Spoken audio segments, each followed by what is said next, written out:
சம்மந்தி வீட்டில் மீதமானப்போ நான் வீட்டில் செய்கிற முட்டை சோறில் அதை மிக்ஸ் பண்ணுங்க, ரொம்ப டேஸ்டியாக இருந்தது. ஸோ அதுக்காகவே இப்போ சம்மந்தி செஞ்சு உங்களுக்கு முட்டை சோறு செஞ்சு காட்ட போகிறேன். எத்தனை விதமான முட்டை ரெசிபியாக இருக்கட்டும், முட்டை சோறாக இருக்கட்டும், என்ன மாதிரி நிறைய பேருக்கு பிடிக்கும்னு நினைக்கிறேன். ஸோ உங்களுக்கான ரெசிபி தான் இது, கண்டிப்பாக மிஸ் பண்ணாமல் பாருங்கள். இதை பண்ணுறதுக்கு மிக்ஸி ஜாரில் நான் ஆல்ரெடி சுட்டு வச்சிருக்கிற 4 காஞ்ச மிளகாய், 4 சின்ன வெங்காயத்தை சேர்த்துக்கிட்டேன். இது கூட சின்ன நெல்லிக்காய் சைஸ் புளி, ஒரு விரல் சைஸ் இஞ்சி, கொஞ்சமாக கருவேப்பிலை, 1/2 டீஸ்பூன் சீரகம், இதோட துருவன 1/2 கப் தேங்காய், 1 டீஸ்பூன் உப்பு, 1/2 டீஸ்பூன் மிளகாய் தூள் சேர்த்து நல்லா அரைச்சிருங்க.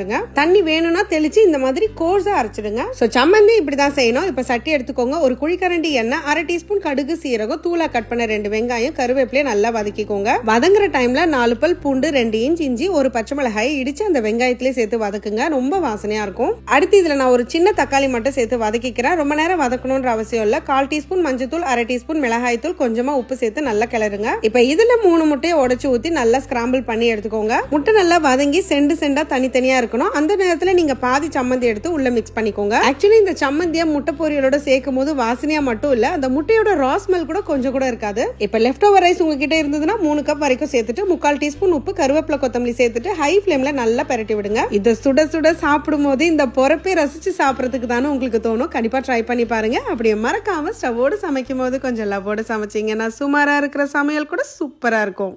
எப்படி